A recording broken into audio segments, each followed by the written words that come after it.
he's doing these days. I have no idea. Hey, you know, I can't believe it. It's Friday. We've survived another week. I'm not talking about me. I'm talking about us. You know, the editorial we. The world is still here, you know. And there's been many predictions that it was spinning in bad orbit there for a while. But, you know, I just think tonight we might as well just let it all hang out. You know, Christmas is coming on. The mad season is approaching rapidly. People are... in fact, I saw the other day, I was in this department store, and, of course, the Christmas shopping madness is already beginning, but it's taken on a new tone these days. I mean, what with inflation and non-inflation and no jobs and all the rest of it, it's taken on some fascinating side issues. For example, I saw a lady the other day standing in this notions department, and she was trying to gift wrap a stapler. Now, I thought, you know, that's a great idea to give a guy for Christmas. Oh, just what I wanted. A thing to staple all the bills together.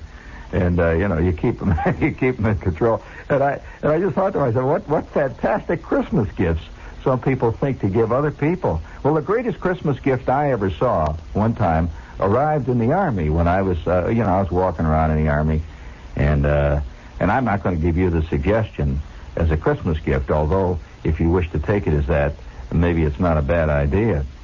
I'm in Company K there, you know, and the kind of stuff that guys get in the Army as Christmas gifts mailed to them is even beyond comment, really.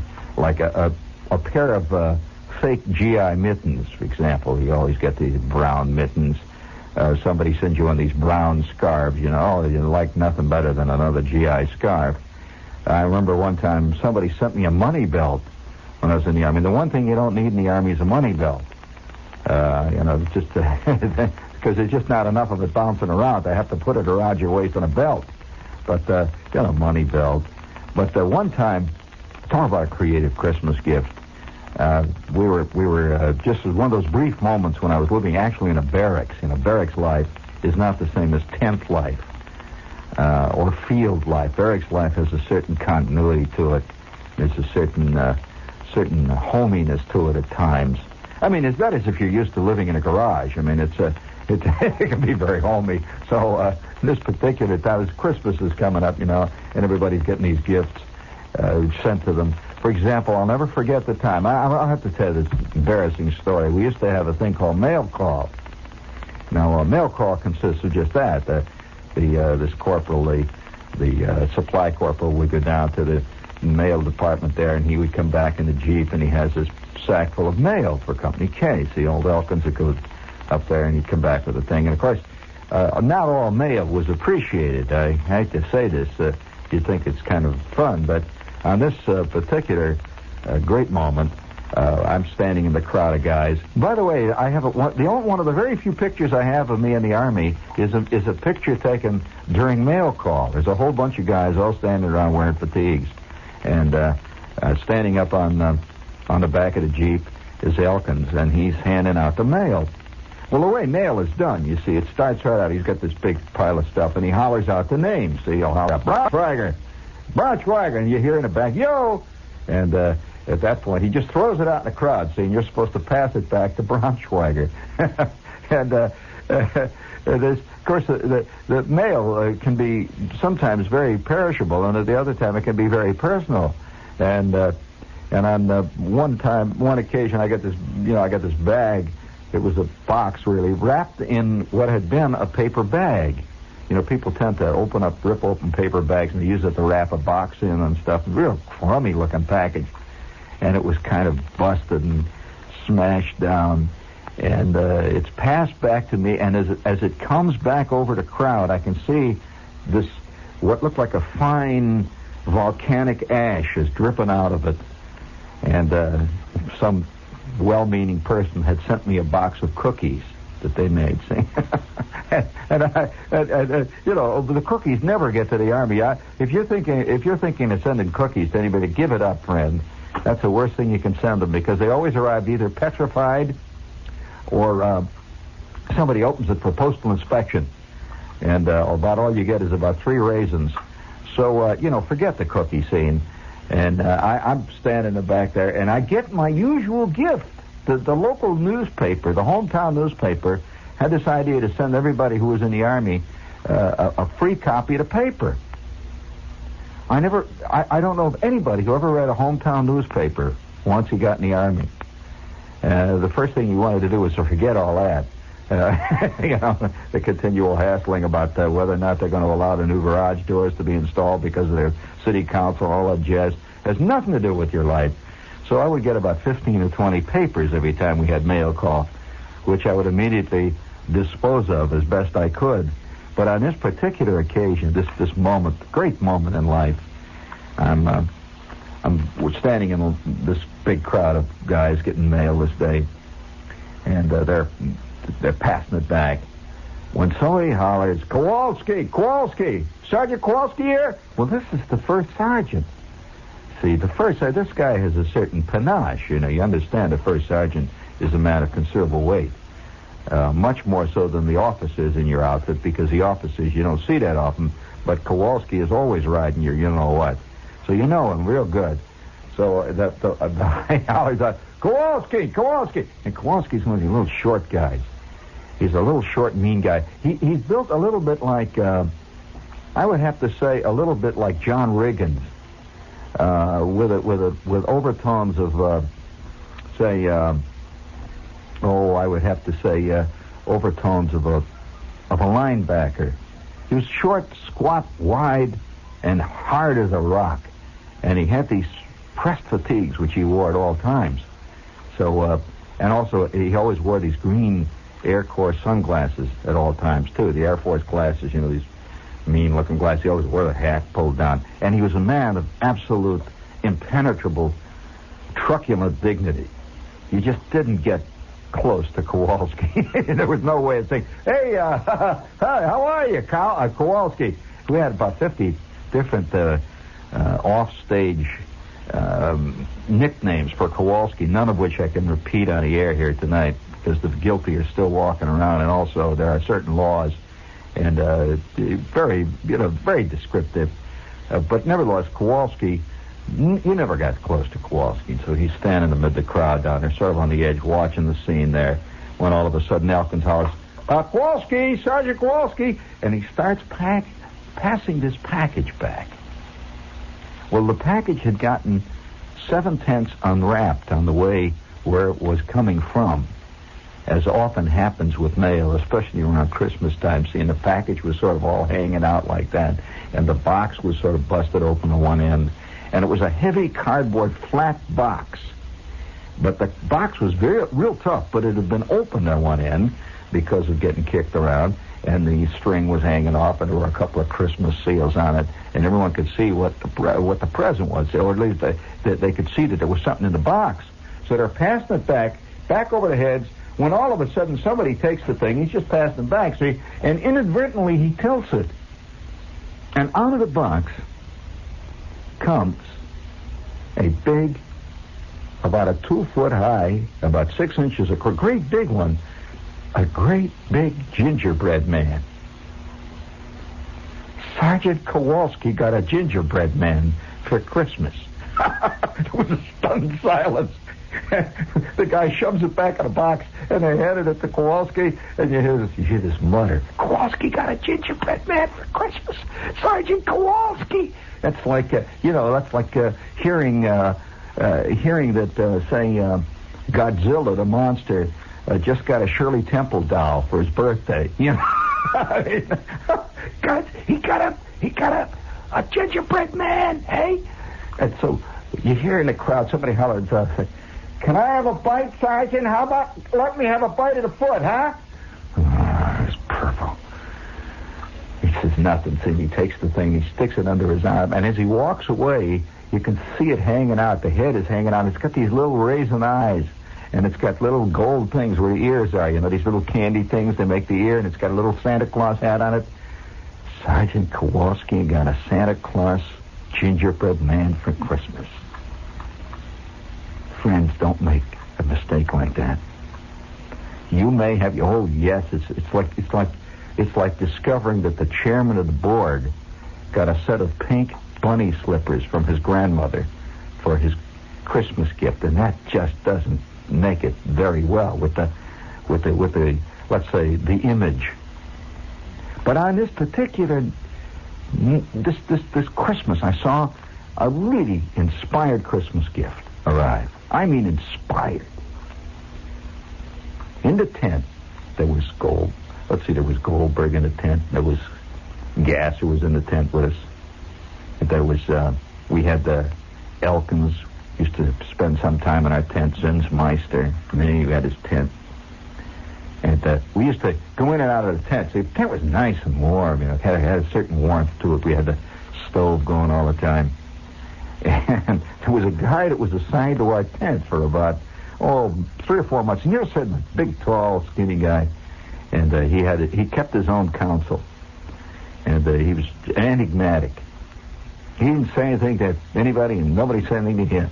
He was just there. And he was passing through the company. He was on his way to another company someplace, and he was assigned to us for a while. There's always guys in life that are on detached service, no matter what life it is. I mean, some guys belong in certain offices, and other guys don't. And you can sense it, can't you, Corny? I mean, the permanent personnel, you sense, right? And so this guy was just passing through the company. We knew it. He knew it. There was very little contact. And he'd sit on his footlocker once in a while and write a letter. And he always put on these big black-rimmed reading glasses to write. I mean, here was a guy about 19. He's wearing these big, fat reading glasses. He looked very distinguished writing away there. And he'd get mail once in a while. And it looked like he was always getting official kind of mail. We used to get mail, that was kind of smudgy. I'd get mail from, like a girl I knew back home. And you could tell she wrote this to 42, maybe 52 other guys, So that was the kind of stuff you didn't pay much attention. He got envelopes that would come, brown envelopes with masking tape over the back, with typed labels. I mean, obviously this guy had some kind of a thing going back home that was much more official than we had, And once in a while, you'd see him making a call from the PX, He'd get out and make a call, and he's always putting a call to what he called, euphemistically, the office. The office. Imagine a guy in the Army calling the office. This is WOR, New York. Fellas, I'll be right back. I have to make a call to the office. A few things I have to straighten out. I mean, they call the office. Before we go any further, please, hit the button. Harriet, will you look at these prices? How are we going to manage our Christmas presents this year? Oscar, I've been thinking. Why don't we get books as Christmas presents? Honey, that's a great idea. Uh-huh. Books do make wonderful Christmas gifts.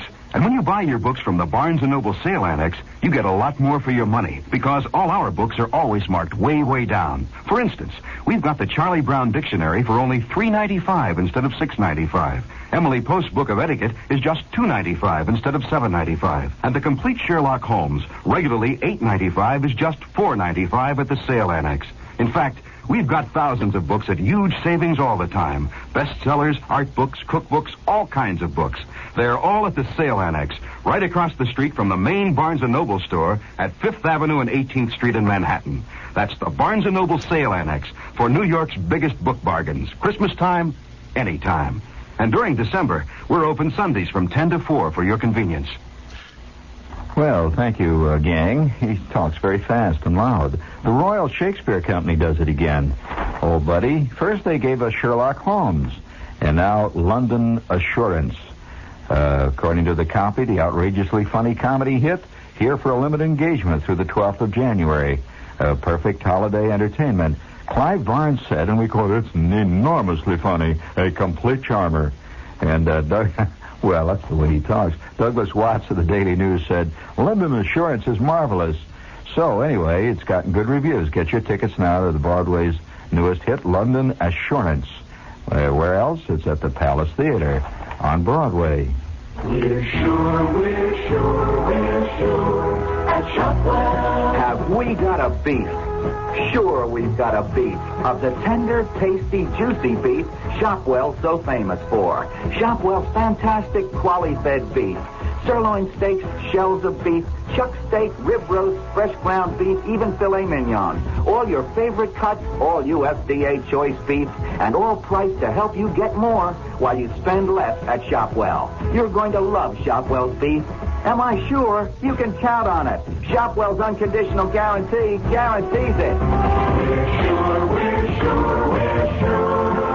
You know the stand now. Get more of the best when you learn to Shopwell.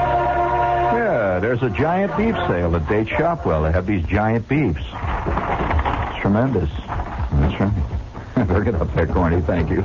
I just read the copy. I don't make it up. Giant beef sale. 10, 15-foot high beefs. Unbelievable. It have 700-foot horns. Would you please hit it again? The current issue of TV Guide magazine examines the public's fascination with Marilyn Monroe. As a thinly fictionalized play about MM comes to television, TV Guide recalls the woman who, 12 years after her death, is still box office dynamite. In the same issue, a look at the television rating services. Can 1,200 households be wrong about what the whole country likes on TV? Maybe. But 800,000 families say they're right. A report on the rating services and how they work. This week, TV Guide's cover story profiles Michael Landon.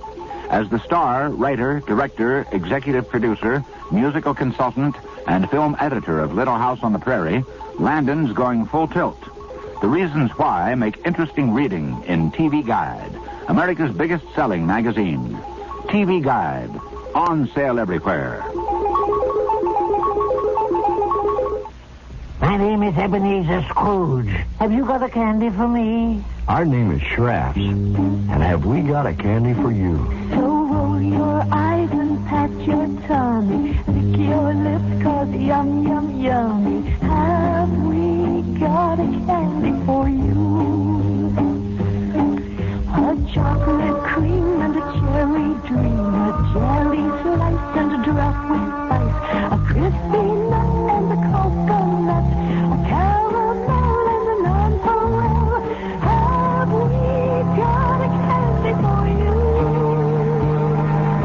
Whether you like your candy sweet or sour, hard or soft, crispy or creamy, Schrafft's has it all wrapped up for Christmas. From a little bag of Schrafft's Starlights to a gold chest of Schrafft's chocolates. Well, pat my tummy. Have got a candy for you from Schrafft's. Somehow that's a grotesque idea of Scrooge getting a box of Schrafft candies for Christmas. What sort of tomfoolery is this? Barleycorn, return this to where you got it, and I want to see no more like this in this office. This is an office of business. Oh, come on, poor old Scrooge. How far down he's gone. Friends all over the country, a lot of people have begun to worry about the water they drink. You know, this is a country that's not happy unless it's worrying. I think that's our national hang-up. We love to worry. I knew we'd have to find a crisis after Watergate. But according to Sunday's New York Times magazine, that's one thing you don't have to worry about in New York City. I guess most people don't even drink water in this city. Not with all the scotch and bourbon and all that. But anyway, martinis. Some experts, however, say that New York has the safest drinking water in the country. And you'll learn the unusual reasons why in Sunday's Times. Let's see. You'll also learn in Sunday's Times why Arab leaders have rallied around Yasser Arafat. I get such a bad mind. Every time I hear that name, I keep thinking, Yasser, that's my baby. I mean, I'm sorry. Anyway, they've rallied around Yasser Arafat and what the new outlook can mean to the world. Everybody walking around. So, this sounds like a fun edition of the New York Times, what with drinking water problems and Yasser Arafat and all that. And you pick it up this weekend. And it's the Sunday New York Times, complete with the New York Times magazine. Okay? Very good. Now I'm back again. Seems like I've been gone away for maybe 2-3 weeks, right? It just seems that way. That's called the theory of relativity. And the theory of relativity is, if you notice that how, when you're watching a television show, and you can watch, maybe 15, 20 minutes of the drama, And then on come the commercials, and the commercials seem to go on for maybe 6 or 7 months. Well, that's because you're dealing with the theory of relativity. Time does not move in a straight line. In fact, they believe that time is a product of the human mind. So 15 or 20 seconds can seem like 2 years. I mean, 2 years can seem like 12 seconds, depending on how it's going, how things are hanging. That's called the theory of relativity. It's kind of good, isn't it? I thought you'd like it. We get a lot of good, big fat laughs over that theory around here. We talk about it. But while this is a serious place. We talk about theories like that at times. Theory of relativity. The other day I got in a fantastic argument with John Scott here in the newsroom over quantum mechanics.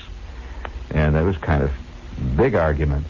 What his argument was, of course, is that he took his car down the other day to have a new gasket put in the radiator, just a little gasket, And when he saw the price they charged him for this thing, so he staggered back. It was worth more than the car. He couldn't believe it. And I pointed out to John, I says, you're really dealing there with what we call a quantum leap. That's a quantum mechanical concept. He got madder than hell. Don't bring up religion to John. There's no way. He thought I was, trying to proselytize for whatever religion he believes that I pursue. He keeps seeing me in this burlap shirt, and he thinks it's a religious robe that I have. So, I don't like to get into those things with people. Every man has his own hang-up, so it's the sandals that I wore to work last week that did it, too. And the fact that I sit in the studio here and burn candles when I do the thing there. Black candles. And, the rumors get out like that. I don't know how they get started. I mean, But, well, I don't make the news. I only report it, friends. I mean, let's face it. I figure that we're only here for a short time anyway. It's a quick trip around. You might as well do it while you're doing it, that's all. There's no way to call it back. That's right. Already are a lot of you out there feeling a regret for having missed the brass ring on the first 17 trips around on the merry-go-round because you thought who wants a brass ring? You kept hollering. I'll tell you who wants one. Would you please give me that tape that I gave you in there? Sneak it in there on me, please. Please. Please, let's salute all those out there who missed the brass ring. Missed it, huh, buddy?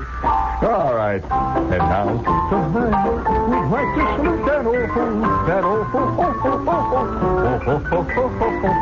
Oh, somebody just led you astray, buddy. You missed a big chance. But now don't give up. Because you never know. I say you never know. You never know when you may get a chance to hit the big old jackpot. You got to be ready. Keep your old knees loose. Be ready to leap when it comes. All together now, let's sing it out.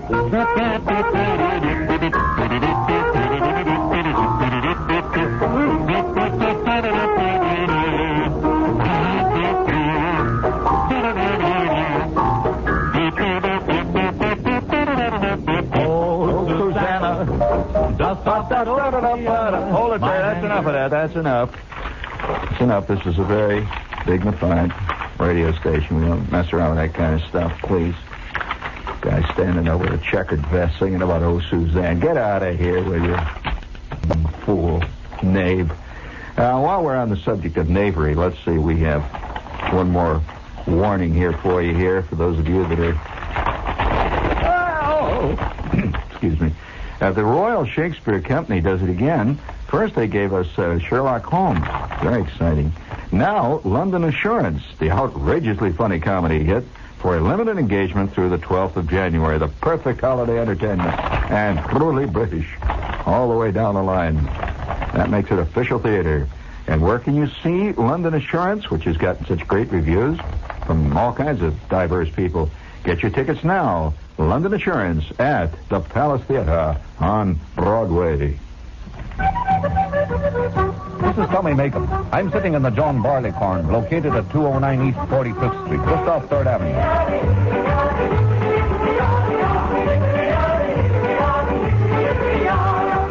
The John Barleycorn is New York's first and most famous Irish singing pub. If you want a sample of what Irish hospitality is really like, you should come in and soak up the atmosphere. hospitality is warm, the people are cheerful, and the service is just fantastic. They have an old saying at the Barleycorn: there are no strangers here, only friends you haven't met. And you can prove that to yourself by dropping in any time. You can have lunch, dinner, or supper 7 days a week, and a good time all the time. The food is fit for royalty, and as a matter of fact, some of the recipes have been handed down from the courts of Irish kings. The John Barleycorn, the Irish oasis in Midtown Manhattan.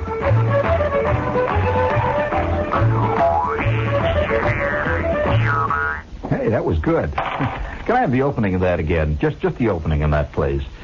There. Here we go. No, listen to This this. is Tommy Makem. I'm watch. sitting in the John Barleycorn, located at 209. Now, wait till they start singing these just songs. off 3rd Avenue.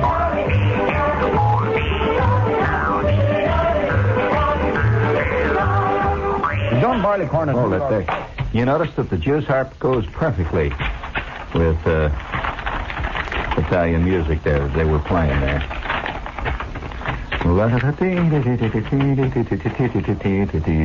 Oh, you want to hear what the perfect gift was? Well, all right, I'll tell you the name. I wonder if this guy is listening tonight.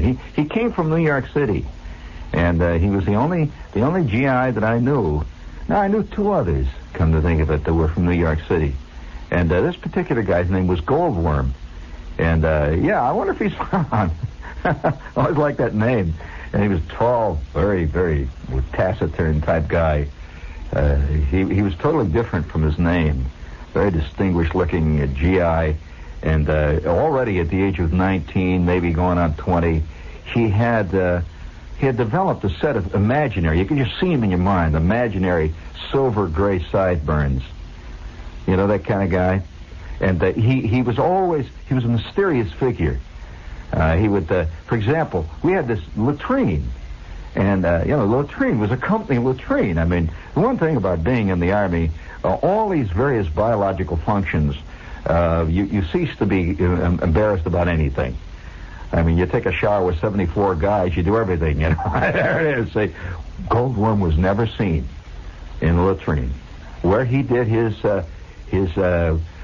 ablutions, no one quite knew. It was just, there was a rumor around that he didn't. You know, he was beyond all that sort of human stuff.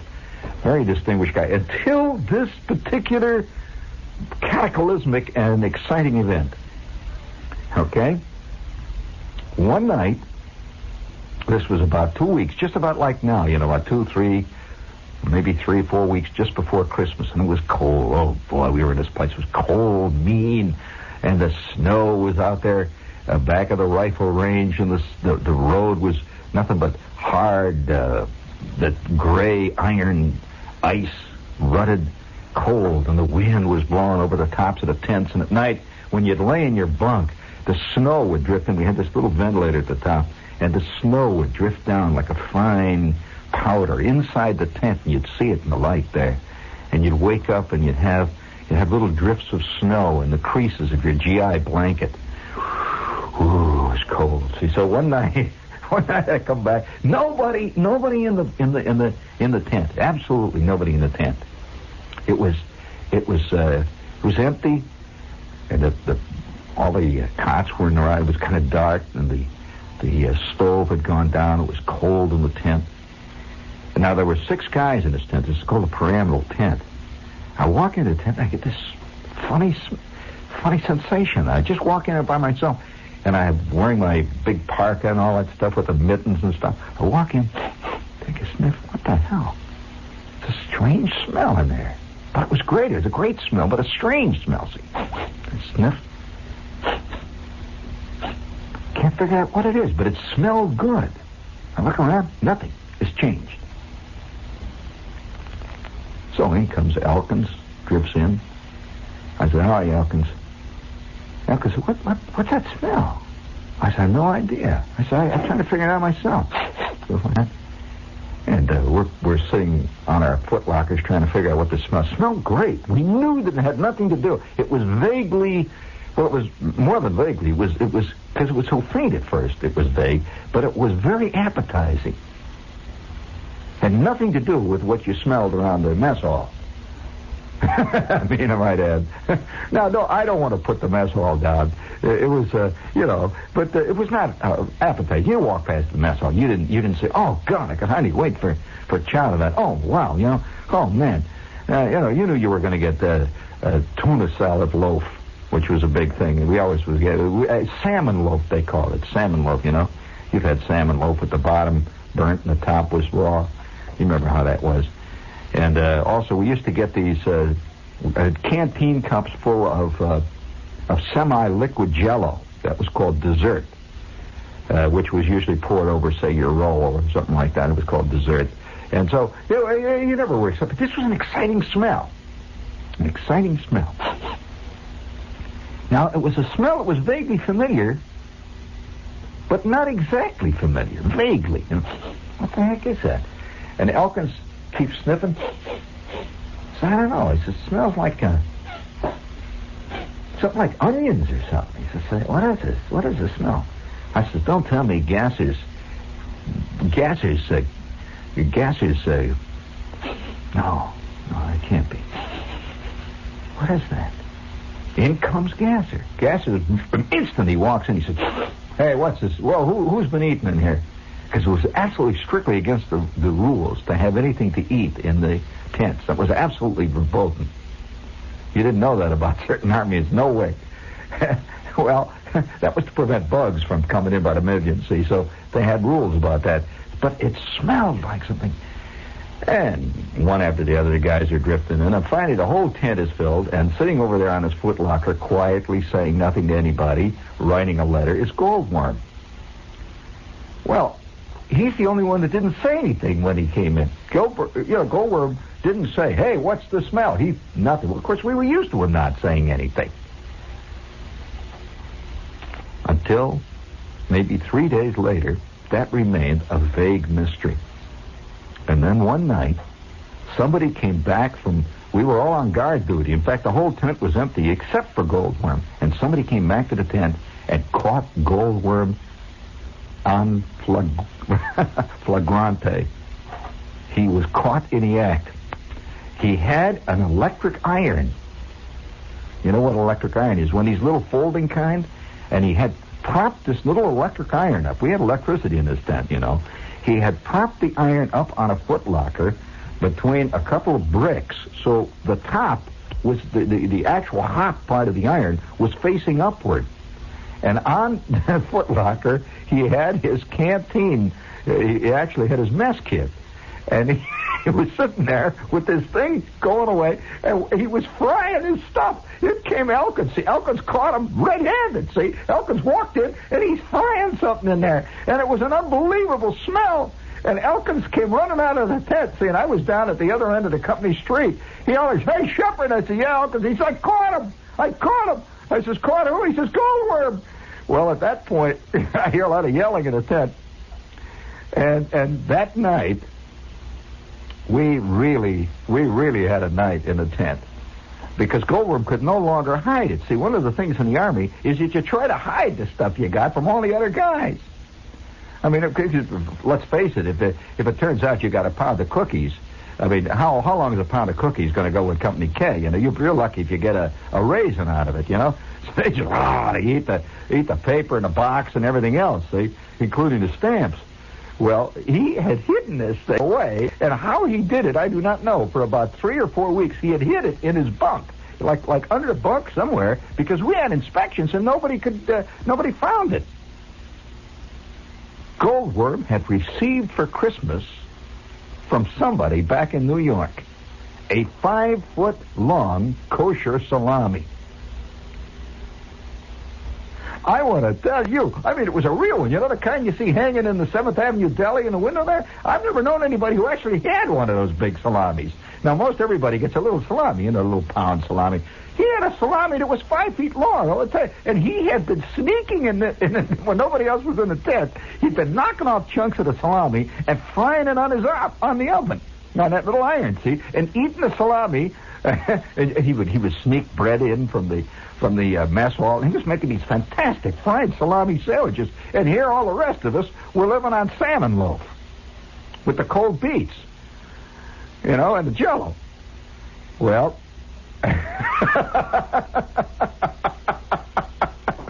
I want to say, from that minute on, Goldworm not only became one of the boys, he became the most sought after of the boys. I mean, Goldworm, and he starts to, well, at that point, when you're caught red-handed and you got a 5-foot salami, you can hardly say, all right, you guys, it's my salami, and the hell with you. You can't do that. Not when you're living in the same tent. Even Goldworm couldn't get away with that.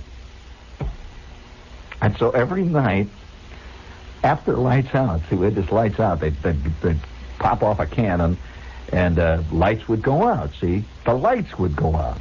They just, company street lights out. And if you had a light in your tent that was on, they'd just come along and holler at you. All right, come on, let's go, you guys, lights out. And we had this light bulb. And so every night after lights out, Goldworm would get out his iron. And he'd run the extension up, he'd put the plug in there, and we'd sit around in the dark and fry salami. Well, of course, it had to happen. By maybe the third or fourth night, somebody had to blab his big, fat, stupid mouth. There's always one guy that has to blab. And we never found out who it was. Some guys in the mess hall saying, you don't think I'm going to eat this slop with what we eat every night in old, Tent 42 down there in the second platoon. Are you kidding? We have a 5-foot salami, and we eat it there every night. Don't tell nobody. Ha, ha, ha. Oh, that stoop.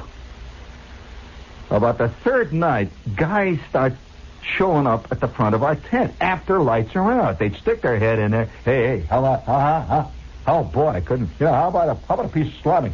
Well, of course, if you say no, he's going to say something like, oh, well, now, wait a minute, you guys. If this ever gets to the front office, you got a salami going here. Forget it, buddy. So one after the other, guys start drifting in. This goes for about roughly 3 or 4 days, maybe a week. And now we got about 25 guys that are sneaking into the tent every night after lights out. This is a 6-man tent. I don't know whether you know how cozy a 6-man tent can get when you got 25 guys eating fried salami all at once. It not only gets cozy, it gets pretty gamey. Pretty gamey. So then guys started to make all kinds of variations on it. One guy'd been on KP the day before, and he stole 2 eggs. So he brings in the eggs, He says, how about frying me up the eggs over there, Goldworm? And I'll take my salami chopped up in the eggs. Say, don't give me a sandwich. I'll have salami and eggs. Well, of course, that opened up a whole new avenue, salami and eggs. Guys start bringing in pickles. Guys were stealing piccalilli. Guys were bringing in big fat onions. And the next thing you know, the Company K Deli was in full action.